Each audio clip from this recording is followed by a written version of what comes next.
Yan, kaya ang message natin ngayon ay Keys to Maximizing and Redeeming Time, nga ni Miles Monroe. Ayan, di ba nung nag-celebrate tayo ng New Year, ibig sabihin nun, nakatapos na tayo ng isang taon. May pakita natin yung picture ng New Year.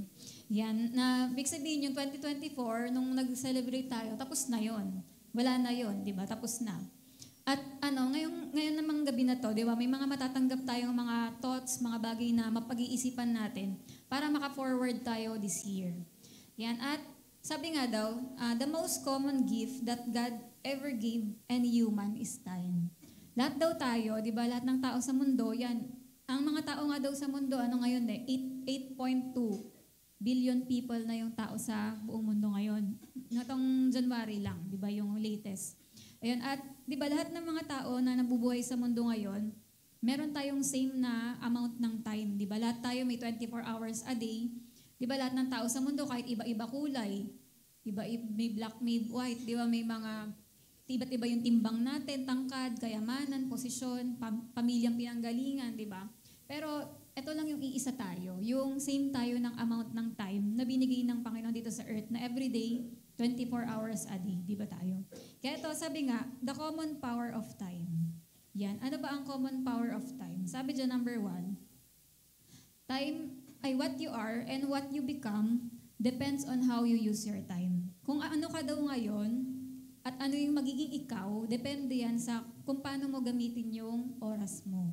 Yan, kaya tandaan nyo yun. Ganun kahalaga yung time. Kung anong magiging ikaw, depende sa paggamit mo ng time. Pangalawa, time cannot be stopped, but humans can control how it will be used. Umaandar talaga yung oras, wala kang magagawa. Pero, makakontrol mo kung paano mo gagamitin yung umaandar na oras na yun. Yan. Tapos, sabi nga, di ba, ayan, the new year is the passing of time. Yan, kaya may advantage ang new year, di ba, na magpapasalamat pala tayo dahil may new year. Bakit? Kasi number 1, it is an opportunity to redefine your priorities. Siyempre, tayong mga Kristiyano, alam natin yung Matthew 6:33, priority talaga natin una si Lord. Pero dyan, tuwing nag-New Year, nagkakaroon ka ng pagkakataon na isipin ulit, sino nga ba pinakamahalaga, ano ba pinakamahalaga sa akin? Parang mag-ano ka ulit, di ba? Mag-evaluate ka ulit. Pangalawa, a new year is an opportunity to redefine your purpose. Na ito-check mo ulit, ano nga ba purpose ko, di ba? Bakit ka ba nabubuhay? Para kanino ka bumabangon? Para kanino? Para saan, di ba? Ito-check mo ulit, ano nga bang purpose ko? Pangatlo, a new year is an opportunity to redefine your life's vision. Na ito-check mo, nandito pa rin ba ako sa daan na dapat kong puntahan o naiiba na ako ng landas? Ito-check mo kung nandun ka pa rin. Yun pa rin ba yung patutunguhan mo ngayon? Yan. Pang-apat, a new year is an opportunity to reestablish worthwhile goals. Pag sinabing worthwhile, ibig sabihin yun talagang yung talagang karapat dapat siyang i-pursue. Kasi daw sinabi dyan, di ba, na marami tayong mga goals last year o nung mga nakaraang taon na parang pag chinek mo ngayon, ay, hindi ko na pala goal yun. Last year, goal ko yun. Pero ngayon, hindi na. Kaya may ito-check mo ulit ano yung mga hindi mo na magiging goal kasi na-realize mo na hindi na pala pwedeng nag-grow ka, kaya parang nag-iba na yung goals mo. Pwede rin dahil sa age mo o nagmamature ka na, kaya nababago. Number 5, a new year is an opportunity for you to bury the past and move into a new future. Na yung mga masasakit man na nangyari sa nakaraan, tapos na yun, masasabi mong last year pa yun. Yan, at pwede ka na mag-move ngayon, mag-move on sa bagong future. Kaya nga daw, we love New Year. Gusto natin New Year kasi dahil sa word na new, yung bago. Diba? Kasi, ibig sabihin, pag sinabing bago, merong luma. Pag may bago, may luma na. Kaya diba? Kaya parang may realize mo na, yan, may bago. And in other words, time is a blessing or a curse depending on how you manage it. Kaya yung time daw natin, pwede yan maging blessing sa'yo o maging curse kung depende sa paggamit mo. Kaya sunod, the principle of time. May mga principle yung time. Una, life is time. Diba? Kasi, malalaman mo na, about tao, diba, na nabuhay sa mundo, binibigyan ka ng oras. Diba parang pag may namatay nga, sinasabi natin, tapos na yung oras niya. Diba, parang ganun. Kasi alam natin, bawat isang tao, may oras na binibigay sa atin. O parang, kumbaga napagpapalit mo yung oras tsaka buhay. May buhay na binigay sa kanya, may oras na binigay sa kanya. Kasi, life is time. Pangalawa, life is defined as time. Kunwari, pag sinabi natin, di ba, yung mga taong nabuhay nung dekada 70, o yung mga taong na, parang by year, di ba? By time mo sinasabi na yung buhay, di ba? Yung life nung 2000, ganito, life nung mga ganyan. O kaya itong tao na to, 50 years siya na buhay. Parang ganon. Parang doon natin binabase yung life, di ba? Sa time. As number 3, life is measured in time. Nasusukat yung buhay sa oras. Di ba? Kunwari, ito, 20 years lang ang buhay ng aso na to. Yan. O kaya, ito, 10 years lang ang buhay ng cellphone na to. Parang doon mo siya nasusukat, di ba, sa time ng buhay. Tapos number 4, life is determined by time. Ayun nga, lahat ng tao na nabubuhay, lahat may oras lang lahat, di ba? At number 5, life is lived out in time. Kahit ngayon, tumatakbo oras natin, hindi mo mapipigilan yan, malapit na mag-alas 7, di ba? Dalagang tuloy-tuloy na yan hanggang mamaya.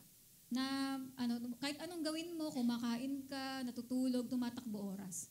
At number 6, life is qualified by time. Di ba? At ang mga may buhay lang, sila lang yung may oras. Yung mga patay, wala na silang oras. Di ba? That's number 7, the passing of time is the passing of life. Pag dumaan na yung oras na yon, wala na yon. Dumaan na yung, parang dumaan na rin yung buhay. Wala, na siya, dumaan na, gano'n. Hindi mo na mababawi. Number 8, life stops when time stops. Di ba talaga naman, kapag sinabi mo, ay, tapos na oras niya, ibig sabihin patay na yon, di ba? Yan, pag patay na, bawal na mabuhay, wala na siya sa time. Yan, and number 9, death is life, living time. Kapag namatay na, goodbye na sa time. Wala na siya dito. Kasi pag namatay ang isang tao, eternal na, harap na siya sa eternal na life or eternal death, di ba? Na tayo nga, bilang Christian, alam natin na kapag na kay Jesus tayo, may eternal life tayo. At yung wala kay Jesus, ayan, eternal hell, di ba? Sa eternal death. Yan, kaya yung number 10 kasi, time is temporary. Yung buhay natin dito sa mundo, saglit lang. Temporary lang. Pero yung life after nito, ayun na yung eternal. Wala nang ending. Kaya sabi nga, may tanong dito, can you honestly say to yourself that you use 2024 effectively? Masasabi mo ba na, sulit na sulit sa akin yung 2024? Talagang di na aksaya. Yung buhay ko, yung araw ko, ganun. Kasi sabi, and every time a year passes, you are basically measuring time. Di ba kasi pag natapos na nga itong yung year na nakaraan, tapos na yun, di ba? Ayan, at sabi nga, time is life. Kaya kapag tinanong ka daw, ilang taon ka na? Di ba parang pag tinanong ko ilang taon ka na, parang sinasabi sa'yo, kamusta buhay mo? Ganon. And yan parang nga. Kaya sabi nga, nung nag-New Year, tumawid na tayo sa another period of time. Tapos na yun, tapos na yung last year, bago na to. Kaya ngayon, what is time? Sabi, number 1, time is an interruption in eternity. Di ba? Ang eternal, wala naman talagang time dyan eh. Sa langit, sa impyerno, walang time. Kasi eternal yun. Pero itong time na binigay ni Lord is an interruption in eternity. Number 2, time is a small measure of eternity. Napaka-liit lang niya, ikli, kumpara mo sa eternity, di ba? Number 3, time is the piece of eternity. Time is a slice of forever. Kasi yung time merong beginning and end, pero yung forever wala. Tapos, sunod, time is the limited period during which an action or process exists or take place. Yan, time is the measurement of space. Yan, kaya naman yun, di ba, makikita nyo na lang yan kumpara sa eternal life. Tapos dito naman tayo, from eternity into time. From eternity into time, sabi nga sa Ecclesiastes 3:10-12, sabi dyan, I have seen the burden God has laid on the human race. He has made everything beautiful in its time. He has also set eternity in the human heart, yet no one can fathom what God has done from beginning to end. Ayan, ang pinakagusto nating pansinin dyan, yung beautiful. Sabi nga dyan, yung beautiful dyan, alam nyo ba, sa Hebrew word talaga, ang ibig sabihin ng beautiful ay mature. Which means that God matures everything in its time. Di ba kaya pala ang di ba talaga naman kunwari yung flower, kapag fully blossom na siya, doon mo talaga masasabi, ang ganda ng bulaklak na to, di ba? Kasi mature na. Parang ganun din yung sinasabi dito na beautiful yung nag-mature na. So there is a time for maturity. Sabi nga, in other words, God created time, but He doesn't live in it. Di ba? Kinreate ni Lord yung time, pero hindi siya bound ng time, di ba? Kasi pag sinabi daw ni Lord sa'yo na magantay ka anak, at Lord, bigyan mo naman ako ng mapangasawa. Pag sinabi ni Lord, magantay ka ng one day. Pag sinabi ni Lord na one day, 1,000 years yun. Kasi one day kay Lord, 1,000 years sa atin. Di ba? Kaya, kasi iba si Lord, iba yung time, hindi siya pasok sa time natin. Di ba? Kaya kapag sinabi ni Lord sa'yo, mag-antay ka ng 1 week. Di ba? So, wala na. tagal na yon masyado. Ibig sabihin, no na yon, di ba? Kaya yon, sabi nga, God lives in forever, but He places us in time. God lives in forever, pero He places us in time. Si Lord nasa forever siya. At yan, pero He did sa time, binigyan niya tayo ng time para maging easier. Maintindihan niyo mamaya. God created time to give a piece of eternity. Binigyan tayo ng kapiraso lang na eternity, ang small lang ng measure ng life.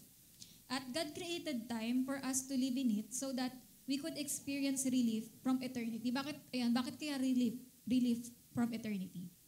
Ayan, kasi alam nyo ba, kapag nabuhay ka sa eternity, it's a tough place to live. Kasi di ba kasalanan to ni Adan tsaka ni Eva pa rin? Dahil nung kinain nila yung bunga ng mga ng pinagbabawal, ano nangyari, di ba? Anong unang-unang ginawa ng Panginoon? Nagpadala siya ng angel para harangan yung tree of life, di ba? Kasi pag nakain nga nila yung bunga ng tree of life, magiging eternal na silang makasalanan. Kaya kailangan hindi nila makain yun. Kasi sabi dito, if Adam had gotten the tree after he had sinned, will you be without hope? Oo, magiging walang pag-asa na yung tao pag nakain nila yon. Kasi, because if you make a mistake in eternity, it is an eternal mistake. Diba? Eternal mistake na yung kasalanan natin. Ibig sabihin, wala nang forgiveness, wala nang lahat, isipin nyo kung lahat ng nangyayari ngayon sa buhay natin, eternal na to. Diba? Parang naman, lahat ng mga gumagawa ng masama, yung mga kriminal, ganun, lahat ng mga walang paki sa tao, parang isipin nyo forever na ganito. Pero salamat kay Lord kasi may time. May time lang lahat. Hindi siya forever. Kaya sabi niya, I thank God for time. Kasi time is a relief na, Lord, buti na lang yung mga problema namin dito sa mundo, ngayon lang to, hindi to forever. Lagi mong masasabi na walang forever. Di ba? Sa mga pinagdadaanan natin dito sa mundo. Kaya time is good news. Di ba? Kaya sabi naman, yung the creation of time. The creation of time, kailan nalikha yung time? Sa Genesis 1:14 to 15, sabi dyan, then God said, let there be lights in the sky to separate the day from the night. They will be, tingnan nyo, they will be signs and will mark religious festivals, days, and years. They will be lights in the sky to shine on the earth. Paano natin nalalaman na umaga na, bagong araw na to? Dahil nung nakita natin may araw na. Paano mo nalaman na gabi na? Dahil may nakita ka na namang buwan, dumilim na naman. Kasi nilagay ni Lord nga yung mga signs na yan sa taas para maging orasan natin, para malaman natin kung ano na ngayon. Paano nila nalaman na tapos na yung taon, di ba? Kasi naka 365 na naman na ikot yung earth natin. Paano mo nalaman naka isang buwan na tayo? Nakaikot na naman ng isang ikot kasi yung buwan natin. Di ba? Kaya yun yung nilagay ni Lord yan para maging time natin. Kaya sabi daw ng mga, sabi nga, so God created time by literally designing the universe to keep time. Nilikha talaga ni Lord yung universe natin para yan yung maging oras natin. Kaya sabi nga, many scientists, sabi ng mga scientists, yung universe daw ay parang big clock, parang malaking orasan. And they say that someone must have winded up.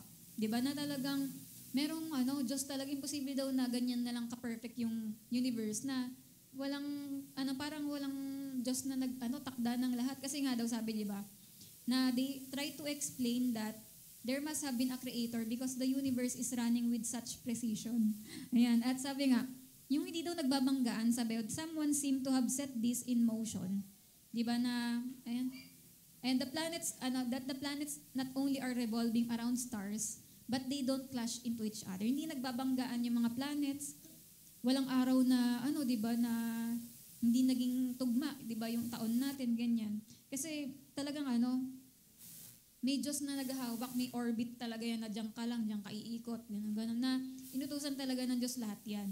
Kaya sabi nga, ayan, yung God designed all of that so that they can be measured for days and years. Kaya sabi ni Lord sa Genesis 1:18, na this is good. Sabi niya, time is good. Kasi sabi sa Genesis 1:18, to govern the day and night and to separate the light from the darkness. And God saw that it was good. Di ba? Kaya nga time is good all the time. De joke. Yung lang, si Lord lang yun. Pero sabi nga dyan, di ba, that time is good. Kasi, thank you Lord na may time dahil, yun nga, hindi siya forever yung mga bagay sa buhay natin ngayon. Kasi nga imperfect dahil nagkasala yung tao. Kaya sabi dito, what's the purpose for time? Anong purpose ng time? Number 1, time was given to us to take us out of eternity. Kasi di nga ba, dahil nagkasala nga yung tao, buti na lang, hindi tayo nalagay sa eternity, kundi wala nang solusyon, lahat tayo impyerno na. Pero salamat kay Lord, inalis niya muna tayo dun sa eternity para isolve muna yung ginawa ng taong kasalanan. Pangalawa, time has given us to protect us from forever. Di ba na, yun nga na, kunwari, di ba na may masakit likod mo. Pag masakit likod mo at nabubuhay na tayo ngayon sa forever, forever na masakit likod mo. Di ba kawawa naman yung tao nun. Kung may sakit ka ngayon, kung nasa forever tayo, forever na rin yung sakit na yan. Walang galing-galing ang sakit lahat forever. Kaya di ba parang lahat ng mga pinagdadaan natin ngayon kung nasa forever na tayo, ang sakit, di ba, ang hirap. Pero thank God for time kasi time has beginning and end. Na may ending din lahat, di ba? Kaya number 3, time is also given to us to measure the existence of life. Para ma-measure. Kasi kung hindi namatay yung iba, isipin nyo, hindi na mamatay yung iba. Walang katapusan yung oras nila. Ibig sabihin si Hitler buhay pa rin ngayon. Paano kaya? Lahat na masasama na yon, yung mga nabuhay mula noon pa, nandito pa rin. Tapos, hindi lang tayo 8.2 billion kasi hindi naman namatay lahat, siksikan na tayo. Di ba? Parang gaano ka gulo na gano'n yung ano. Pero, binibigyan talaga ni Lord ng time ang bawat isang tao hanggang kailan lang siya. Kasi yon. That's number 4, to define life. Di ba na, ba't natin nasabi na nagkasama kaming mag-asawa for 20 good years? Di ba? Paano nila nalaman na mag-anniversary na sila? O may sabi nila na 50 wonderful years ang binigay ni Lord sa akin sa trabaho na to. Paano mo nasabi yun? Kasi, di ba, dahil sa time. Tapos, to measure then the quality of life. And number 6, to account for your life. Di ba? Na parang masasabi mong 10 taon lang akong ganito, 2 years akong ganon, di ba? Tapos number 7, to define the distance between your beginning and your end. Di ba? Namatay nga yung artista ng karaan? Gloria Diaz. Hindi ba? Gloria Romero ba? Tama. Yan, di ba? Parang nakalagay doon na 19 ganyan to 2025, di ba?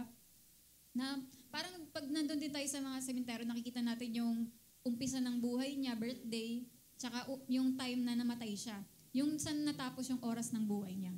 Kaya nakikita natin doon yung distance ng beginning at end mo sa time. Tapos number 8, to live life in doses. Diba? Na tayo nga yun, nung may time na nabuhay tayo ng bata pa tayo, kabataan, hanggang natumanda. Yan. Time was given to us to measure the purpose of our life. Kaya diba, nabuhay rin tayo para ma-discover ano yung gagawin mo. Kaya sabi nga, nandito na tayo sa time limitations. May limitation din yung time. Yan, sa Job 14:5-7, sabi dyan, if the number of his days and the number of his months are determined by you, and you set his limit, then he cannot go past it. Ibig sabihin daw, kung tinakda lang ni Lord na ganito lang magiging edad ng buhay mo, hindi mo na yun malalampasan, sabi daw. Sabi verse 6, look away from him and he will cease to be. Meanwhile, he loves his life as a laborer loves work. There is hope for a tree. When it is cut down, it will sprout again. Its shoots will not stop sprouting. Ayan, di ba kaya sabi dyan, makikita mo daw yung yung maganda daw na mabasa mo yung verse na yan ng buhay ka pa. Kasi, di ba makikita mo na, alam pala ni Lord kung ako, hanggang kailan lang ako mabubuhay. Tapos sabi nga, nung nabuhay ka, alam nyo, hinar ka talaga ni Lord, pinili ka ni Lord na gawin ng isang bagay, meron talaga siyang pinapatrabaho sa'yo. Yan. Tapos, yun nga, na sabi daw, pansinin nyo, di ba, maraming mga taong namamatay. Kunwari, ng 2024, ilan yung mga taong namatay, di ba, na kilala natin. Bakit daw parang pag-iisip mo, bakit ganun? Ba't hindi sila nakatawid ng 2025? Bakit may mga tao na hindi na natin makakasama ngayong 2025? Bakit hindi sila naka-crossover? Pero pag nakita mo yung verse kanina, yung Job 14:5-7, doon mo makikita na, kasi alam ni Lord yung taon kung hanggang kailan lang sila. Parang minsan, inisip ko, kunwari si Mama, 56 lang siya. Pero kung ayun talaga yung tinakda ni Lord na edad niya, ibig sabihin, alam ni Lord, di ba, kung ano talaga yung kapag may tinakda daw si Lord na edad mo, hindi mo na yun malalampasan. Nabanggit niya nga rin si Hezekiah, sino nga ba yun? Yung nagpadagdag ng buhay. Hezekiah nga ba? Di ba sabi sabi ng Panginoon sa kanya, mamamatay na siya. Pero, kung pumalag pa kasi siya, sabi niya, Lord, hindi pa, i-extend mo naman buhay ko, ganon. Pero para kay Lord, dapat mamatay na siya. Pero dahil mapilit siya, dinagdagan siya ng 15 years. Tapos alam niyo ang nangyari, dahil na nagpadagdag pa siya ng buhay, ipinanganak niya pa yung magiging mga pinakamasamang hari pa. dahil nabuhay pa siya. Kaya pag sabi daw ni Miles Monroe, pag sinabi ni Lord na mamamatay ka na. Di ba? Huwag ka na magdagpadagdag pa. Kasi hindi na makakabuti, alam ni Lord na dapat mamatay ka na. Kaya di ba, huwag na tayong magreklamo daw. Sabi niya, mamatay ka ng dapat na kapag sinabi na ni Lord sa'yo. Yan, kaya sabi nga dyan, kaya parang isipin mo, bakit Lord ako, boy pa rin ako. Parang minsan may mga kakilala tayong namatay na parang na-outlive mo sila, parang ba't sila ikaw buhay pa. Pero kasi you ain't supposed to be dead yet. Hindi mo pa oras, 'di ba? Kailangan ka pang mabuhay. Kaya sabi nga, time is determined. Sunod naman, maximizing your days. Sa Psalms 39 naman 4, sabi diyan, teach me, O Lord, about the end of my life. Teach me about the number of days I have left, so that I may know how temporary my life is. Ibig sabihin niyan, in other words, I am only here for a breath of time. Lord, saglit lang ako dito sa mundo, kaya naman, ipaalam mo na sa akin anong dapat kong gawin. Ano ba yung mga dapat kong gawin sa buhay? Sabi rin sa Psalms 90 verse 12, teach us to number our days that we may gain a heart of wisdom. Di ba? In other words then, let me know how long and how much I have to do so I can use my days effective. Na Lord, sabihin mo na yung mga dapat kong gawin. Nang sa ganon, maging effective yung maikling araw ng buhay ko. Tapos Ecclesiastes 8:6 sabi dyan, for there is a proper time and procedure for every matter, though a person may be weighed down by misery. Diba? Sabi in other words then, there's a proper way and time to do everything. Kaya naman may oras ang lahat ng bagay. Time is so powerful. Sunod naman, the measure of time. Yan, may sukat naman yung oras. Diba? Nasusukat daw natin yung oras sa seconds, minutes, hours, days, weeks, months, years, decades, centuries, and millennia. Diba na yan yung sukatan natin? Kunwari, nasasabi mo na, 3 hours akong pinag-antay. Paano mo nalaman? Diba dahil sa time? 10 years kitang inantay, diba? Ganon. At 5 months na buntis, diba? Pinagbuntis. Yan. 5 months na buntis pala. Hindi yung pinagbuntis. Ayan, 12 years na silang kasal. Ganon. 11 months na baby, si Faith. Ganon. Kaya parang yan yung doon natin binabase, di ba na ma-measure natin through time. Number 2, time measured life in yesterday, today, and tomorrow. Ito yung pinakamaganda.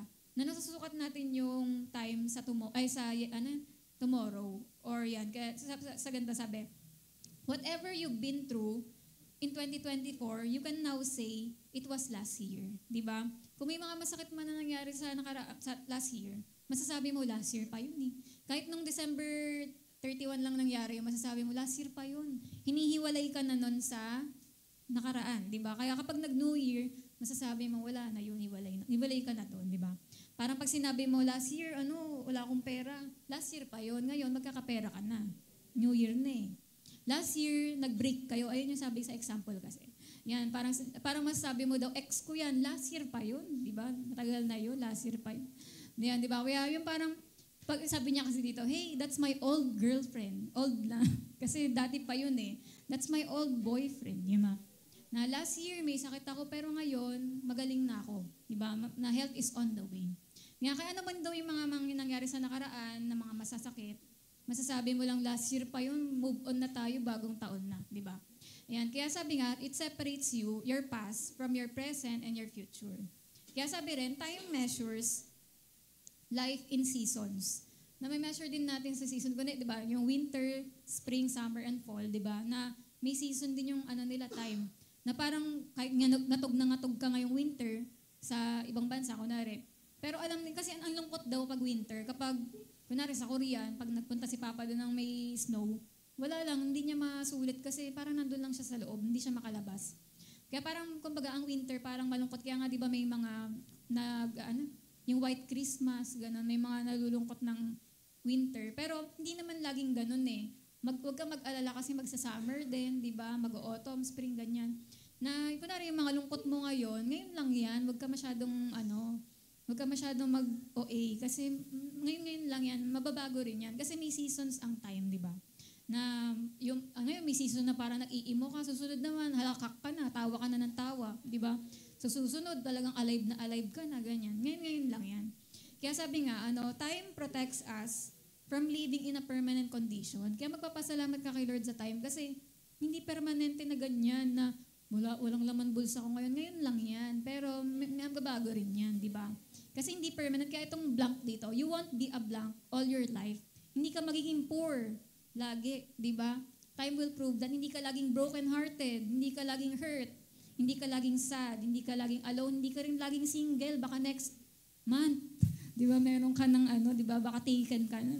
Di ba? Kaya hindi natin alam, di ba, yung mga bagay, hindi, wag mong isipin na permanent lahat ng mga blank-blank na, yung mga bagay sa buhay mo ngayon. Kasi, yung time, ipoprove niya yan, mababago rin yan. Kaya you won't hurt with grief all your life. Pag may namatayan tayong kamag-anak, akala ko noon, nung namatay si mama, feeling ko din ako magiging masaya. Sobrang lungkot ko talaga. Pero, di ba, ngayon, di ba, ilang taon na nakalipas, 10 years, magi-11 years, na parang, maano mo na, ayun, di ba, hinihil ka rin ng time, di ba, hindi ka naman laging iyak-iyak. Tapos yung time have to deal with that. Na pwedeng, ito sinample ni Miles Monroe, to sabi niya, pwede daw na umiiyak ka kasi hindi ka pinakasalan. Pero huwag ka mag-alala kasi parating pa lang yung lalaking mas mayaman pa doon. Lalaki daw na mas gwapo, mas mamahalin ka, di ba? Kaya sabi niya, give God a big praise. Ayun, kaya sabi nga yun na, time changes everything. Nothing is permanent in time, di ba? Kaya, ayun, mababago rin ang lahat ng bagay na yan. Kasi nga, nasa time tayo. So, sabi nga rin dito, yun, na that time changes everything, nothing is permanent in time.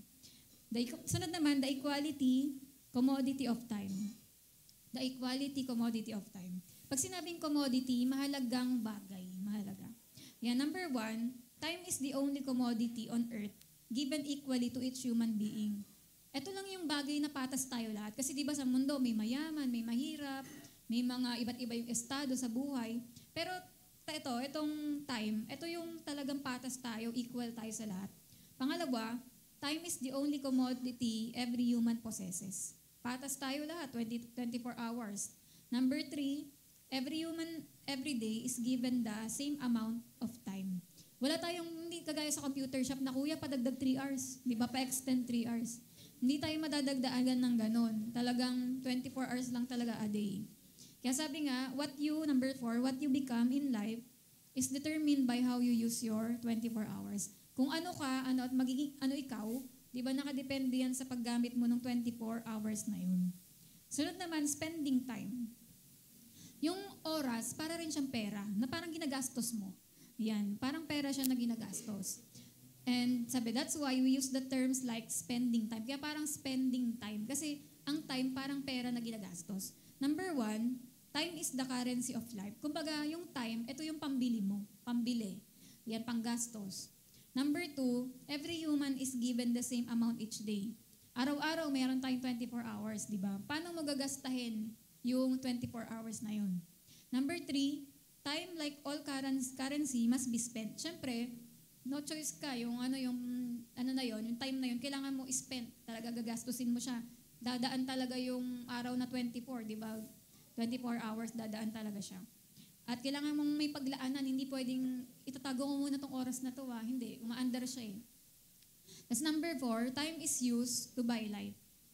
Yan na, ginagamit natin yung time para ipambili ng buhay natin. Anong magiging buhay mo kung ilalagay mo yan sa ganito at ganyan, di ba? Kunwari, yung oras mo, ipinangbili mo, ang ginastos mo para makapag-games. Ibig sabihin, puro games na lang, di ba? Doon mo lang nilagay yung time mo. Yan, halimbawa sa number 5 din kasi, di ba? You become whatever you spend your time buying. Kunwari, kung games ka ng games, magiging gamer ka lang for life, di ba? Yun na lang. Tapos yung nood ka lang nanood ng mga Korean novela, mga telenovela, gala ng gala, tulala, tulog, kain. Di ba? Yun lang yung yun doon mo lang inilagay yung oras mo, di ba? Sabi nga, kahit nga daw yung, wag na nga to. Yan, kaya sabi, you see, time determines everything. Kung ano ka ngayon, dahil yan sa paggamit mo ng oras mo. Lahat ng ano ka ngayon, dahil yan sa paggamit mo. Kahit nga daw yung mga may asawa daw na parang under stress daw, may problema daw sila sa marriage na yon. Kasi hindi din nila ginamit yung time nila properly, yung time sa marriage properly, kaya naging ganon. Kaya sabi nga, time is so powerful. Kaya ako na rin, may mga problema tayo sa ibang bagay kasi hindi natin ginamit yung time natin ng maayos. Sabi, time is so powerful that whatever you invest your time in, you become. Magiging ka kung saan mo i-invest. Kaya sabi nga, meron daw tayo, you got one new year to start. Di ba? Ang ganda. Meron tayong another na bagong taon na naman, isang buong taon, di ba, na ibinigay sa atin ng Panginoon. Pero ang tanong, my question is, what are you going to do with the next 12 months and what you're gonna be by December 31st, 2025? Ngayon, ano kayang mangyayari sa'yo sa dulo, sa December 31? Ano ka na kaya nun? Di ba? Anong sabi? Tanong, what are you going to look like? Sa December 31 kaya, ano kaya itsura mo? Healthy ka kaya? Mas gumanda ka kaya? Mas tumalino? Mas naging mayaman? Di ba? Yan, depende sa kung anong gagawin mo. Ano pang sunod na tanong? What are you going to have or not have? Meron ka kayang award sa December na perfect simba? O wala? Diba? Meron ka kayang award na best Sunday school student? O wala? Diba? Ano kaya parang sa dulo kaya nun, dahil nagpaganda ka ngayon, nag-skincare ka, ang glowing mo na nung pagdating ng December 31, diba? Kung nag-devotion ka mula January, pagdating kaya ng December 31 na yun, di ba? Sobrang tatag mo na sa faith kay Lord. Di ba? Kaya depende kung anong gawin natin sa buong taon na to. Sa dulo, sa December 31, ano ka kaya? Di ba? Kaya sabi, there are some people, alam nyo ba, there are some people in your life you need to drop in 2025. May mga tao rin na kailangan ka nang i-give up ngayong taon na to. Bakit? Kasi masyado ka na nilang kinuha ng 2024. Sobra na sila. Sumobra na sa pagkuha masyado ng isip mo, ng buhay mo. Kailangan na silang i-drop ngayong taon na to. Yeah, in other words, time gives you time to change your relationship. Binibigyan ka ni Lord ng time para magpalit ng mga relationship, di ba? Tapos, sunod naman, abusing or wasting time. Ang oras din natin pwedeng maaksaya, pwedeng maabuso, gaya ng pera. Yan, number 1, just like money, time can be stolen. Pwedeng nakawin din. Yan ang, di ba ang isa nga rin na pwedeng magnakaw ng oras natin yung mga, kunwari makikipag-meet up ka, tapos late dumating. 2 oras mong inantay, meaning ninakaw niya yung 2 hours mo. Di ba kapag late siya dumating. Kaya yun nga, na isa rin yun, di ba kaya nakakahiya malate kasi parang ninakaw mo yung oras ng tao. Buti sana kung hindi ka na magagalit kung sabihin niya, bigyan kitang 1,000 para sa pagka-late ko. Sige, okay na. Okay na ako. Yan.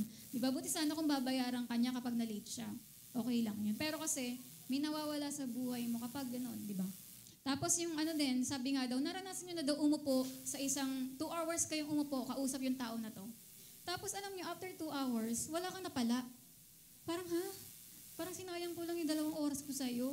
Wala kang natutunan, nonsense lang pinag-usapan nyo, walang nadagdag sa buhay, walang learning, di ba? Kaya sabi daw, iwasan mo daw yung mga ganong tao. Kasi, parang uubusin niya oras mo ng nonsense lang, ganon. You gain nothing, buti sana kung binayaran ka, di ba? Kunwari, buti pa sa mga tutorial, di ba? Minsan, 1 oras, may bayad, ganyan. Pero yung kakausapin ka na, parang wala lang, wala kang natutunan, puro nonsense, ganon. Alam mo ba si Hello Kitty? Alam mo rin ba si Winnie the Pooh? Ganyan. Parang puro ano-ano lang yung usap nyo, ganon. Alam mo ba, ganyan. Parang walang katuturan. Sabi nga niya, the older I get, the less time I have just to listen and talk. Lalo na daw kay Miles Monroe, in example niya na, ang dami daw talagang nakikipag-meet up sa kanya. Ang daming gusto sabihin na, mag-schedule tayo, magkita tayo, ganyan. Parang sa isip niya, parang anong let's talk? Talk about what? Parang ganon. Parang inisip niya na, hindi lahat ng mga nakikipag-meet up sa'yo, makikipag-meet up ka. Kasi isipin mo na pag-uusapan, anong gagawin, ganyan. Parang may sense ba? Kasi time can be stolen, ninakaw niya na agad yon kung nonsense yung mga ginawa nyo. Ninakaw niya yung oras mo na dapat naging productive ka. Pangalawa, time can be abused. Ayan. Yung parang hindi mo ginamit sa may kwenta. Di ba? Kagaya ng pera. Di ba gaya ng kanta ng Ako ay may lobo, lumipad sa langit. Di ko na nakita, pumutok na pala. Sayang ang pera ko, pinambili ng lobo. Sa pagkain sana, nabusog pa ako. Di ba parang ganun minsan na pag hindi mo ginamit sa tama yung pera mo, ganun lang yun. Parang nawala lang yung ng ganun, di ba? Ganun din, time can be lost. Kaya nga di ba may tinatawag tayong wasted years. Na hindi na mababalik yung pera mo. Kunwari, sinugal mo. Sa sugal, di ba? Kunwari, 10,000. 10,000, wala na yun. Nasugal mo na. Di ba wala na yung 10,000. Parang ganun din tayo. Pag nag-aksaya tayo ng oras, parang sa sugal na, ganun na lang, yun, naubos na lang ng ganun. Yan. Kasi time can be squandered. Yung parang yun, inaksaya. Time can be squandered. Na inaksaya natin, parang pera din. Na parang halimbawa, yung after one day, kayo ba nag-analyze kayo sa gabi nang nangyari sa buhay niyo sa araw na to? Kunwari, bago ka matulog, nang nangyari sa araw na to? May sense ba? May nadagdag ba sa buhay ko? May pakinabang ba akong nagawa na idagdag na improvement sa buhay ko? Ganon. Dapat every night, maisip mo, praise God, nakapaglaba ako. Praise God, nakapagganto ako, nakapagganyan. Yung parang alam mo yun, mararami ka masasabi na, praise God, nakapag 1-to-1, naka-attend ng ganto, nakapagganyan, nakapag 7 chapters a day, nakapagganto. Parang pag iisip mo, may kabuluhan yung nangyari sa araw. Hindi yung parang wala lang. Yan, that's number 5, time can be appreciated. Pag sinabing appreciate, pinahalagahan, di ba? Kaya yung sabihin, time is more important than money. Alam nyo, mas may importante pa yung time kaysa pera. Bakit? Kaya nga sabi ng mga businessman din na time is money. Di ba? Kasi yan, kung yung pera nga para sa'yo, mahalaga yun eh. Di ba? Mas lalo yung oras. Dapat talaga mas pahalagaan. Number 6, time can be depreciated. Kung yung appreciate, pahalagaan, depreciate, hindi pinahalagahan. Pwede rin yung oras natin, akala mo, ang dami niyan, Anli. Pero hindi, may oras lang na binigay si Lord sa atin. Paano mo manalaman kung mahaba pa yung oras na binigay sa'yo kung maikli na lang, di ba? Kaya kailangan, pahalagaan natin yung oras natin. Number 7, time can be devalued. Ibig sabihin yung parang ang baba ng tingin mo doon sa time, ganun. Pero di ba totoo naman yung kasabihang time is gold? Na every hour is important.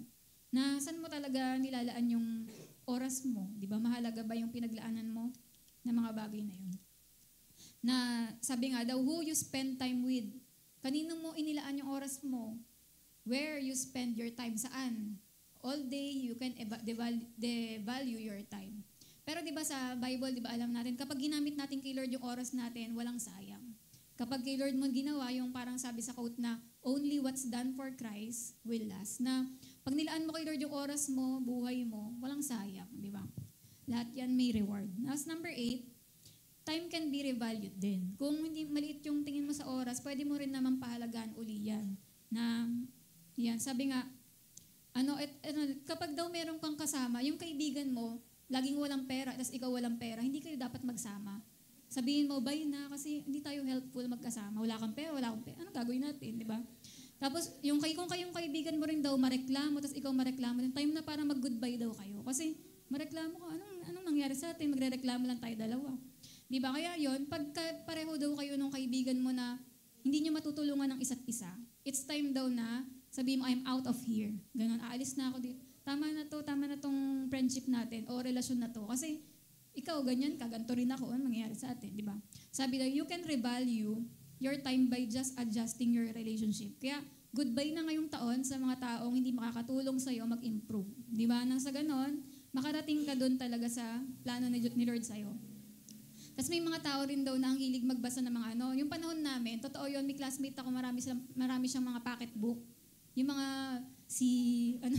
yung ang mainit na puso, mga ganyan-ganyan, kumbaga parang nung panahon namin, may mga classmate ako, may mga pocketbook. Pero sa panahon ngayon, may mga Wattpad na, di ba, may mga, kung ano na rin mga e-book ngayon. Sabi nga, alam nyo, kung mahilig pa rin tayo sa mga nobela, kunwari Korean nobela, hindi ka mahilig magbasa, nood-nood, gusto mo telebabad, may mga nangyayari dun sa pinapanood mo sa'yo, wala. Diba? Kasi sasabihin daw, Sam kissed Susan, hinalikan ni Sam si Susan, at sumakay sila sa isang cruise, sa river, at dun sila, napakasarap ng mga ganyan. Puro ganun lang yung mababasa mo, diba?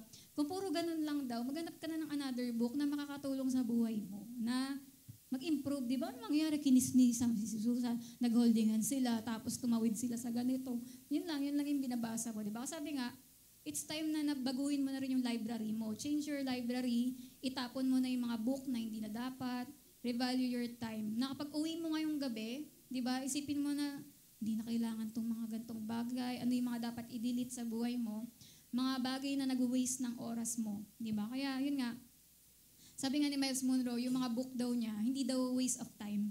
Kasi di ba sabi ko rin sa inyo yun na tayong bawat isa, magbasa tayo ng mga books kasi yung 10 taon nilang inaral, mababasa mo lang in 1 day o kaya 30 minutes, di ba? O kaya 1 hour, 2 hours, 3 hours, di ba? Na yung 20 years na pinag-aralan niya, sa isang basahan lang, isang upuan lang, natutunan mo lahat yung 20 years na yun. Kaya di ba, dapat talaga nagbabasa tayo kasi ganun tayo magiging lamang sa buhay kasi dami nating natutunan. Kaya sabi nga, marami rin tao nag-spend ng pera sa mga magazine, pero yun, puno pa rin sila ng problema. Di ba kasi hindi nila inaayos. Sunod naman, pwede rin tayong lahat tayo ay biktima ng oras. Victims of time. Yan, kasi number one, you can never stop time. Kahit ano gawin mo, di ba? Kahit gumanong stop, wala, di ba? You can also never control time. Di mo makokontrol, tuloy-tuloy na yan eh. Yung bawat seconds niyan, totoong oras yan. And kahit nga gawin mong yun, late ng isang oras yung orasan nyo. Hindi, ililate ko yan ng isang oras para hindi muna ako babangon, di ba? Orasan mo lang yun, pero yung orasan ng mundo, tuloy pa rin, di ba? Kahit nga i-advance natin ng 30 minutes yung orasan natin, pero hindi naman yun yung totoong oras, di ba? Kaya wala, hindi mo rin nakokontrol talaga. You can't resist time, di ba? Hindi mo talaga mapipigilan. You can never compromise with time. Number 5, you can never repossess time. Pag nawala na yan, wala na. You can never buy time, di ba? Kahit sabihin mo, pa-extend po ng 3 hours, di ba? Pero oras mo pa rin yun na wala. Ikaw pa yung nagbayad. 7, you can never slow time down. You can never speed time up. Yung mga time-lapse, di ba? Sa video lang yan, pero hindi yan sa totoong buhay. And until death, you are stuck in time. Victims talaga tayo ng time. Stuck na tayo dyan. Time doesn't adjust for you. Hindi mag-a-adjust yung oras para sa'yo. Kaya kailangan daw, make time your friend and manage it. Gawin mong kaibigan yung oras at i-manage mo talaga yan. Sunod naman, sabi sa Psalms 90 verse 10, dito nyo malalaman kung hanggang ilang lang talaga yung taon ng buhay natin. Sabi, di ba? Each of us lives for 70 years or even 80 if we are in good health. But the best of them bring trouble and misery. Indeed, they are soon gone and we fly away. Di ba? Kaya yun nga na ang mga common talaga na edad lang nabibigay sa tao, 70 or 80. Pero mapalad na yung mga yung kagaya ni Gloria Romero na 96, di ba? O na nila Charles Stanley na umabot sa 90 plus. Kaya yung mga yung mga ganito, di ba, na pero bawat isa sa atin talaga, parang hanggang 70 yung pinaka ng tao. Kung na rin ngayon, ilang taon ka na? How old are you? Kung halimbawang 70 lang pala ang buhay mo, ilang taon na lang ang meron ka? Di ba? Ilang taon na lang yung kailangan mong paghandaan, di ba? Na kailangan masulit mo. Kasi si Miles Monroe, ang sikat siya sa quote niya na, pag namatay ka daw, dapat luging-lugi yung sementeryo. Dapat daw wala na siyang makuha sa'yo kasi nailabas mo na lahat. Ganon. Kaya parang sinasabi niya na dapat bago ka pa dumating sa ganong age, talagang prepared ka na ilabas mo na yung mga kailangan mo mailabas na mga bagay na hindi mo pa nagawa, ganon. Yung talagang purpose ni Lord sa buhay mo. Di ba? Kaya halimbawa nga kung 30 ka ngayon, ilan na lang? Meron ka na lang, di ba? Ilan? 40. Yan. 40 ba? Oo, tama. Mga ganon. Kaya yun, parang ano pang gagawin mo, di ba? Para talagang, hindi mo pa sure kung hanggang ganon talaga. Kasi may mga iba nga, mas maaga pa nakukuha.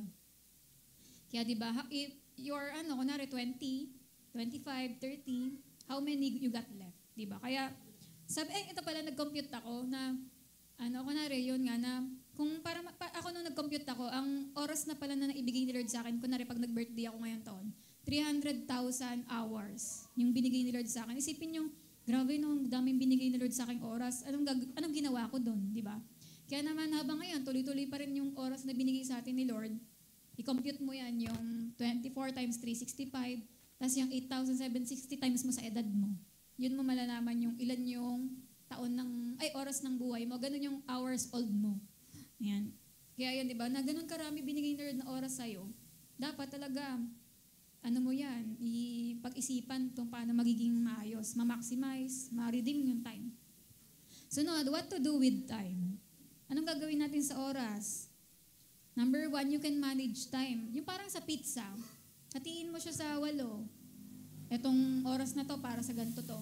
Ito para sa ganyan. Ito para sa ganyan. Hatiin mo. Ikaw magmamanage niyan. Number 2, you can use time. Gamitin sa may makabuluhang bagay. Pangatlo, you can invest time. Diba? I-save mo para sa talents. Magpa-practice akong drums. Para maging drummer ako. Pa-practice akong gitara. Yan, invest mo dyan. Yung mga bagay na for the glory of God. Invest ko dito. Kailangan matuto ako magganto. Tuto ako mag-business na ganyan. Ganyan. Mo siya. Invest. Number 4, you can convert time. Yung time mo na yan, gawin mong pera. Paano? Pag nagtrabaho ka, magiging pera yung oras mo. Yung i-convert mo sa skills. Mag-aral ka ng mga pangluto, nang sa ganun, maging chef ka, maging cook, di ba? Na ikaw lagi yung tatawagin kapag may lutuan. i-convert time mo sa yung time mo gawin mong diploma, di ba? Na mag-aral ka, nang sa ganon, yun, na maging yung time mo, naging diploma siya. Yan, tapos number 5, time should be used to initiate, create, develop, build, and add value to the life that exists in it. Kaya di ba, you can turn your life into value. Yan, di ba? Kaya pwede mong gamitin ang oras mo para magamit sa divine purpose. Yung talagang plano ni Lord. Di ba? Kasi regalo ng Diyos yung oras natin. Sunod naman, redeeming time. Sa Ephesians 5:14, sabi dyan, "This is why it is said, wake up, sleeper, rise from the dead, and Christ will shine on you." Bakit daw wake up? Bakit gising? Kasi alam nyo, sabi, because you can live your whole life sleeping. Pwedeng buong buhay mo daw natutulog ka lang, di ba? Kaya kailangan iyan mo ulit. Gumising, di ba? Kaya sabi nga dyan ulit sa 5:15-16, "So then, be very careful how you live. Don't live like foolish people, but like wise people. Make the most of your opportunities because these are evil days." Yung redeeming the time, for these are evil. Di ba na, ang sinasabi dito, yan yung, parang sinabi kasi ni Miles Monroe na na nung teenager daw siya, yung mga kasabayan daw niya nagjo-jolen, laro ng jolen. Samantalang siya daw, nagbabasa siya ng Bible nung time na yun. Tapos nung daw siya, mga kaibigan niya nag-girlfriend daw, siya naman, nagsusulat daw siya ng mga kanta. Tapos, nung yung mga kasabayan daw niya nagbabasang magazine, siya nagbabasa ng Bible. Parang nabalik ko tuloy yung sa akin din, nung high school din ako, teenager. Nung time na yung mga kabatch ko, sila, nagbo-boyfriend, ako naman, nakakatapos na ako ng Life Application Study Bible, tsaka Ganap na Buhay Study Bible.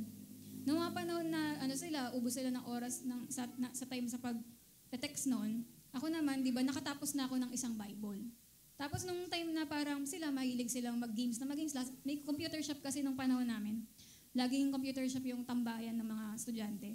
Nung time naman na yun, doon ako nagba-Bible school. Nung time na sila laro ng laro, ako Bible school ako. Nung time naman na mahilig silang maghanap ng mga pogi, ako naman, nung time na yun, lagi ako nag-i-invite sa care group. Nag-i-invite ako ng mga classmate, lagi ako may dala. Tapos pag may bago sa care group, kinakaibigan ko lagi, nilaleteran ko, ganyan. Tapos yung mga time na busy na sila sa mga buhay nila, sa kung ano-ano mga goal nila. Ako naman, nag-1-to-1 ako. Nakatatlong boyfriend na yung kabatch ko. Ako naman, nakatatlong 1-to-1 na ako. Natapos ko na ng chapter 12. Tapos ako din, parang ko sila, parang tuloy sa mga goal nilang gawin. Pero ako noon, nagtuturo na akong Sunday school, tsaka nag-outreach ako tuwing Saturday. Di ba parang makikita nyo, kaya doon sa mga kabatch ko rin, iba ako sa parang iba ako sa kanila kasi noong mga time na sila, nag-uubos ng oras, ako, kasi dati din, uso yung banding. Yung parang banding after school, hanggang gabi na yun. Sabi ko, hindi muna pwede kasi after ko school, nung college ako, first year college, after ko mag-school, magbabasa akong life up. Ganun, di ko alam yung basta siguro dahil sa Holy Spirit, kaya ako nagawa yung ganun. Na sila, mag-uubos na yun ng oras hanggang gabi na yun sa mission house. Pero ako sabi ko, hindi pwede, may gagawin ako ganyan. Kaya yun parang, may mga bagay talaga na parang sa oras nyo, yung mga kasabayan nyo ngayon, pwedeng yun, nag-aaksaya ang oras, pero ikaw, ini-improve mo sarili mo. Kasi sabi nga ni Miles Monroe, wag nyo akong kainggitan kasi yung oras ko, ginamit ko ng ibang paraan. Talagang ginawa daw niyang productive yung oras niya. Kaya di ba, kaya sila nakakainggit kasi disiplinado sila. Na mahalaga talaga yung time sa kanila. Kaya ang tanong dito, sabi, parang ito paling picture yun, yung, di ba yan yung mga bagay na yan. Yung iba, telebabad, Korean novela, ikaw, nag-outreach ka, di ba?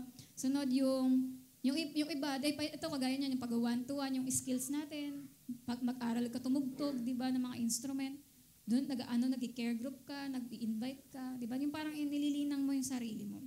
Ito yung tanong din, sabi, how many times you read the Bible last year? Last year, noong 2024, nakailang basa ka ng Bible? Di ba kung nagbabasa nga daw tayo ng 7 chapters, ang baba na nun, di ba yung makakabasa ka na, dapat twice a year kung nagsi-7 chapters a day ka. Paano kung 14 chapters, di naka-4 na tapos ka ng Bible sa last year? Di ba? Kaya sabi, are you reading the Bible? So, do you know God's Word? Di ba? Sabi, your life is how you use your time. Kaya kahit nung pa lang ako estudyante, parang ang dami ko nang naintindihan sa Bible. Kasi nga, nag-spend ako ng time doon. Kaya kung ano yung ini-spendan mo ng time ngayon, yun yung magiging ikaw sa future, di ba? Kaya yun, he says, sabi nga sunod, yung sa Ephesians 5:17-18, ulit, therefore do not be foolish, wag ka daw maging mangmang, but understand what the Lord's will is. Ano yung kalooban ni Lord na gawin mo sa time na to? Don't get drunk on wine, but which leads to debauchery. Instead, be filled with the Spirit. Kaya di ba yung sabi, redeeming the time, ibig sabihin nun, use it properly, making sure that you invest it in the ways that benefits you. Na sulitin mo yung oras mo na talagang may pakinabang sa'yo. Ito na ibig sabihin ng redeem. Ibig sabihin ng deem, to own sa'yo. Tapos to redeem, ibig sabihin, kukunin mo ulit yung para sa'yo. Di ba? Kaya yung sabi, I am redeemed. Kasi kay Lord naman talaga tayo, pero kinuha tayo ng demonyo dahil sa kasalanan. Kaya ni-redeem tayo ni Lord, nung napako siya sa krus, di ba? Kaya tayo ay redeem. Kaya ganun din, sa oras natin, meaning, to re-own or re-control. Na yung oras mo na pinabayaan mo, ngayon, kunin mo uli yung oras mo to repossess or reclaim. Kunin mo uli yung oras na inaksaya mo. To own it again, di ba? Sabi nga, kaya sinasabi ng Bible na redeem time, kasi bakit? It means, you had some time that you messed up. Marami kang time na inaksaya, you lost it, you throw it away. Di ba ngayon, it's time na i-redeem mo, ibalik mo yung oras na yun na nawala. Yan, and he said, now, spend this new year making up for what you lost. Ibig sabihin, pag sinabing make up, di ba, make up class, ano ibig sabihin nun? Absent ka kasi, kailangan mong habulin yung mga lesson, kaya magme-make up class ka. Ganun din, dahil marami tayong inaksayang oras, may imi-make up ka. Yan, ngayon, na mga bagay na inaksaya mo dati. Ngayon, kaya dahil nga imi-make up mo yon, kailangan mo ng, saan na ba ako? Ayan, sabi nga dito, he said now, ay kailangan mo mag-cut off ng some friendships na mga walang pakinabang tong mga kaibigan kong to. Puro ako pinaglolo ko nito. Yan, iwan mo na yan.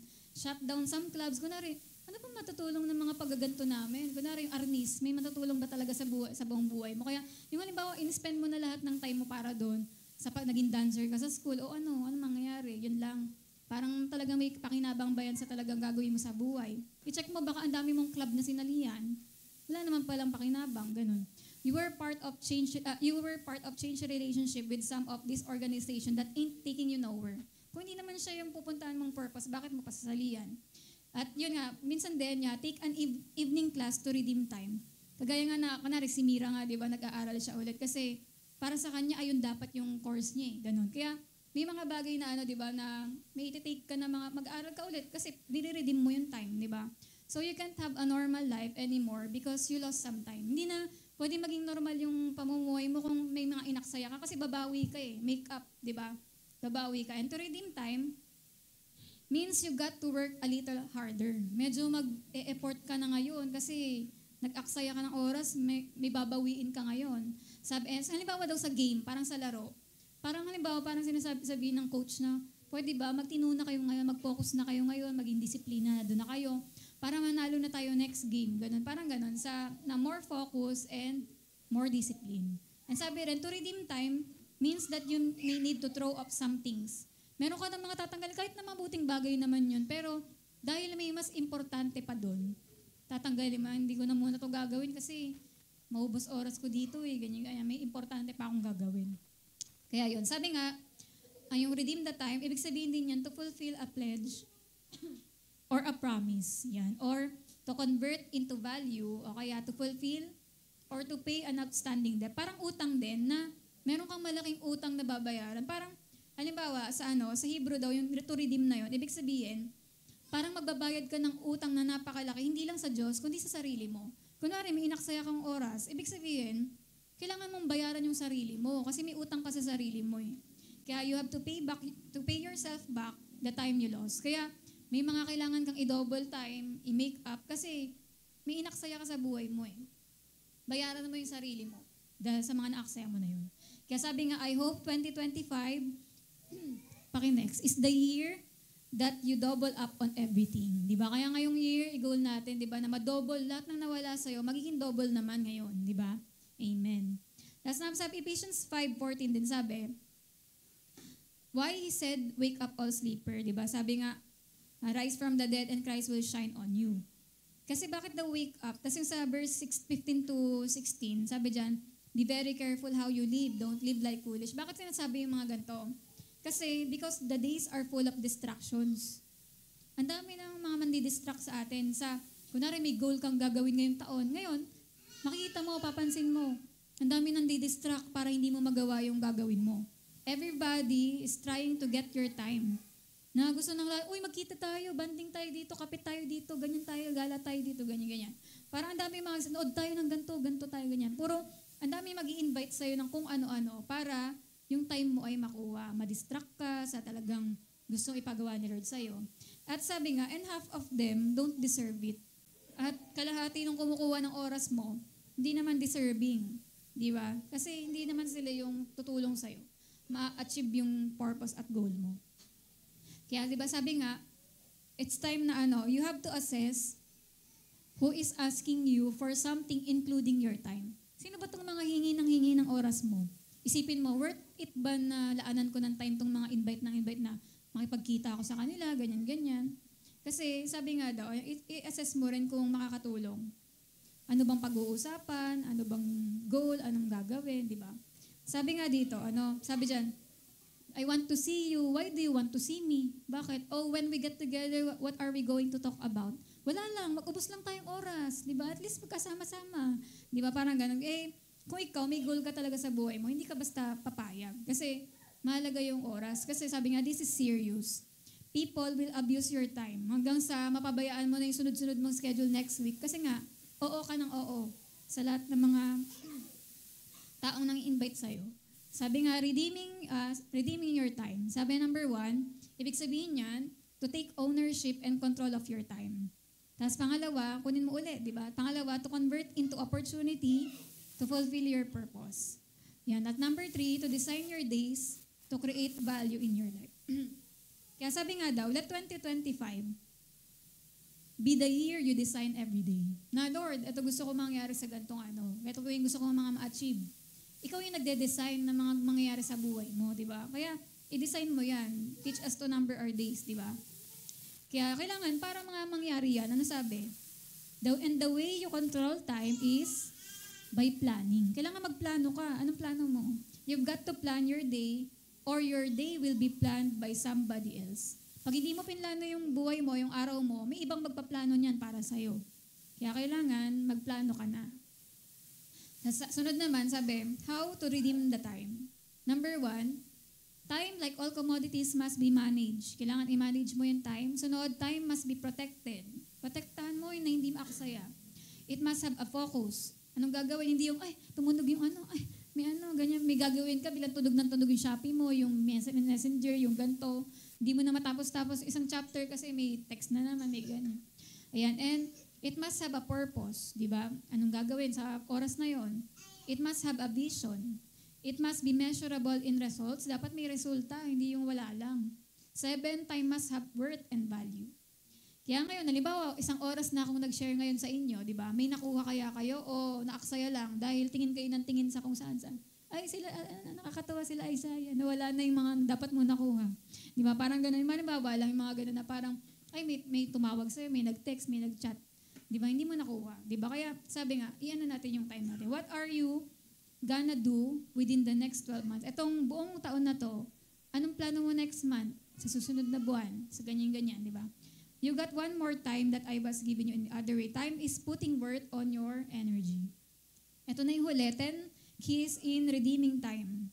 10 keys in redeeming time. Number 1, document a planning. Di ba tayo, nagpasok yung January, lahat kami nagtatanong sa inyo ano yung mga faith goals, ganyan-ganyan.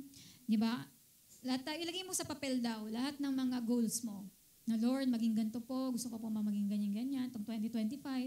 Pangalawa, establish your priorities.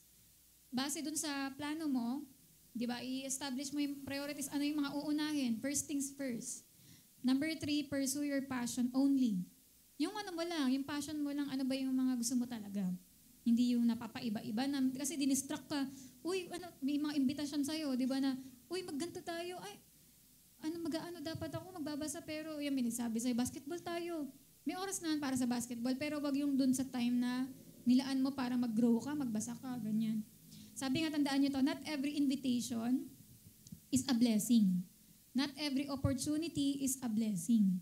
Kasi minsan, pan-distract ng kaaway yun. Di ba sabi nga rin sa prophecy, ito daw yung year ng divine interruption. Ang daming mga gustong mang-interrupt na mga gagawin mo kay Lord. Kaya dapat magkaroon ka ng focus. Na, ay hindi ito yung landas na pupuntaan ko, hindi pwede.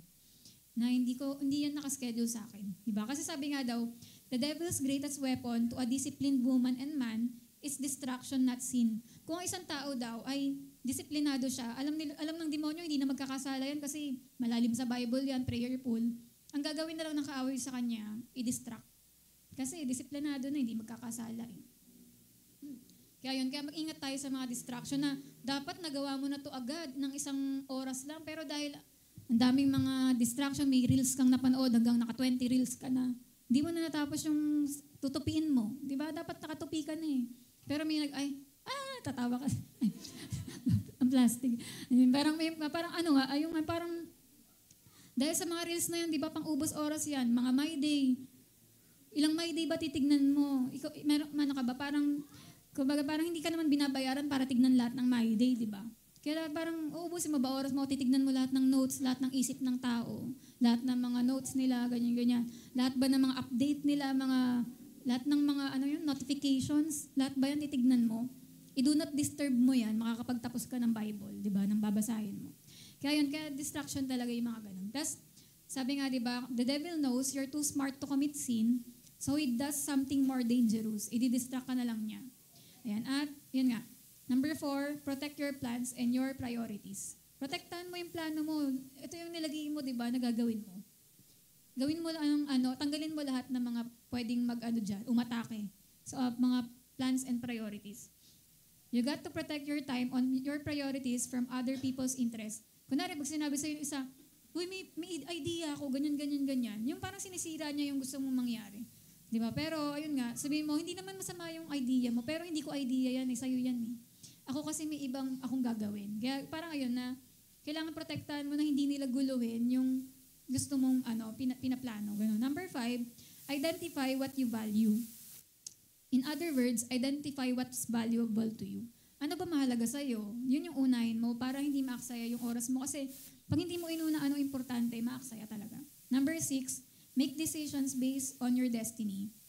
Kailangan kung alam mo kung saan ka pupunta, anong gagawin mo, then design your decisions accordingly because everyone wants your time. Ang dami manghihingi ng oras mo. Kaya kailangan takda para sa destiny. Number 7, inventory your associations. Mula nung nag-January 1, sulat nyo lahat ng mga nakasama nyo. Ay, nilaglaan ako 3 oras si ganito. 2 oras kami nagchikahan ni ganito. Nakachat ko ng 10 oras si ganito. Ganyan. Parang, ayun nga, nakasama ko sa ganyan. Isipin nyo lahat ng mga nakasama nyo. Pag nilista nyo lahat, makikita mo na na magugulat ka, di ba, na, saan na ba ako? Ano number na ako? 6. Yun. Na parang yun nga na number 6 na ba ako o 7? 7, yun. Kaya parang magugulat ka daw dyan na masyasyak ka na, ang dami palang umaksaya ng oras ko nung nagganto kami. Mas marami pa yung inantay namin sa ganyan kaysa sa ganun. Mas marami pa yung ganto kaysa sa ganyan. Doon mo makikita na ang dami mo palang inaksayang oras. Ang dami mong mga nakasama na hindi mo naman dapat nakasama. Ang dami mga time na nailaan mo doon na hindi mo naman pala dapat laanan, ganyan. Kaya, inventory your associations na dapat may kabuluhan. Number 8, review your investment. Saan ka ba nag-invest ng time? Nag-invest ka ba sa 10 Korean novela? Nakasampu ka na ba? Yun lang, doon mo lang in-spend time mo sa watching television, watching MMK. Yan yung mga, parang, papakaano ka lang kung anong lumitaw sa TV, kung anong lumitaw sa YouTube mo, sa mga reels, di ba? Ganun lang ba? Doon mo lang in-invest. Kundi, sabi nga, di ba, na dapat, i-review mo yung investment. Saan ko in-invest yung time ko? Baka nagkapera ka pa kung dito mo nilagay sa ganyan, di ba? As number 9, do not try to please everyone. Ito yung tandaan nyo rin. Huwag niyong isipin na mapapasaya nyo lahat ng tao. Kasi hindi nyo talaga sila mapapasaya. If you want to redeem your time, stop trying to make everybody happy. You cannot make everybody happy. Diba? Kasi kunwari, kung kalahati daw sa'yo, ngumingiti, yung kalahati hindi, eto mga ayaw sa'yo, ano naman, ano mangyayari, di ba? Hayaan mo lang sila. Di ba? Kasi, ang totoo, ganyan talaga ang tao. Hindi mo talaga sila mapiplease. Hindi ka rin nila magugustuhan. Kung ayaw ka nilang ngitian, adi okay. Diba? Ganon, ano naman, hindi ka maiistorbo ng ganong bagay. Ayan. At tuloy ka pa rin sa gagawin. Hindi porque hindi ka lang initian, ayoko na magturo ngayon. Ganon. Hindi ako pinansin ni ganyan. Ganon lang, di ba? Parang isipin mo na yun, wala na ka na dapat pake sa mga may ayaw sa'yo. Sabi nga dito, basta ang mahalaga, gusto mo yung sarili mo. Kailangan ikaw, gusto mo sarili mo. Kasi ma-achieve mo pa rin yung goal mo kapag ikaw gusto mo sarili mo. Kahit ayaw nila sa'yo. Ayan, sabi nga, ayan, humans will help you to do nothing. And then they go on and do something with you without you. Di ba? Kaya you have to redeem your time by reviewing. Ang tanong daw, who are you trying to please? Sino yung mga taong gusto mo i-please? Yan, there's some people you're trying to please who don't like you. Parang kahit anong pagpe-please mo sa kanya, ayaw niya sa'yo. Pero di ba sabi daw, tandaan natin yung sinabi ni Jesus, na sabi niya ni Jesus, I live to please my Father. Dapat si Lord lang yung gusto nating i-please sa buhay natin. Yan, di ba yung approval lang ng Panginoon, sapat na yun sa'yo. Stop trying to get everybody's approval. Everyone will not like what you do. Hindi lahat gusto yung ginagawa mo. Hindi lahat magugustuhan yung mga basalat ng bagay sa'yo. Pero yun nga, di ba, they didn't even want to do what you do. You have to be very careful how you redeem that moment, di ba? At number 10, forget the past and pursue design the future. Di ba na, kalimutan mo na yung mga nakaraan kung hirap na hirap pa rin kalooban mo dahil sa last year. Tama na, nag-New Year nga eh. Para ano? Para maka-move on ka, maisip mo may bago na gagawin si Lord. At i-design mo na ngayon yung 2025 na maging architect ka ng buhay mo. Di ba? Na i-design mo, Lord, ganito yung mga bagay. Hindi yung may mga tao magsasabi daw sa'yo, tignan mo tong drawing ko, baka mas maganda to, ito na lang gamitin mo. Di ba? Hindi, doon ka. Di ba? Bahala ka. Meron akong plano din, ganyan. Kaya, sabi nga, yung 2024, tandaan nyo, it's over. Tapos na yon.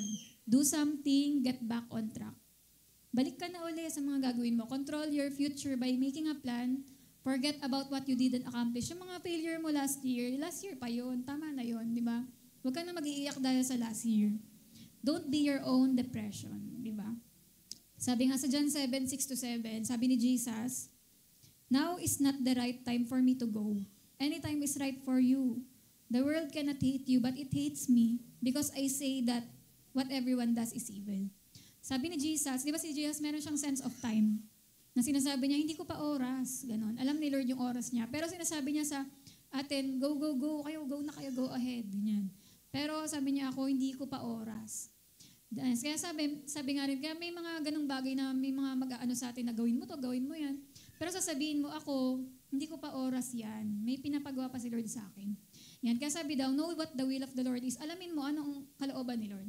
Sabi, if you know God's will and you document God's vision for your life, it will also control how you face your life. Di ba? Kaya sabi nga dito sa conclusion, I put this at your feet, young men, sir, young woman, mother, father, single woman, single man, I beg you, let 2024 be the last year you waste. Di ba? Kaya itong year na to, ipag-pray talaga natin, Lord, ayoko na pong mag-aksaya. Ayoko na pong mag-aksaya ng araw, ng oras. Hindi ko na to mababalik. Kaya di ba, ngayong taon na to, siguraduhin natin na i-redeem natin, i-maximize natin yung time natin. Kasi malapit na rin bumalik ang Panginoon, di ba? Kaya sure na natin na talagang magawa natin yung kalooban niya. Hindi tayo mahihiya pagharap natin kay Lord. Kasi nga, nagawa natin talaga yung purpose natin. Na anytime man mag-rapture, wala kang pagsisisiyan. Kasi nagawa mo na. Kaya pray lang tayo.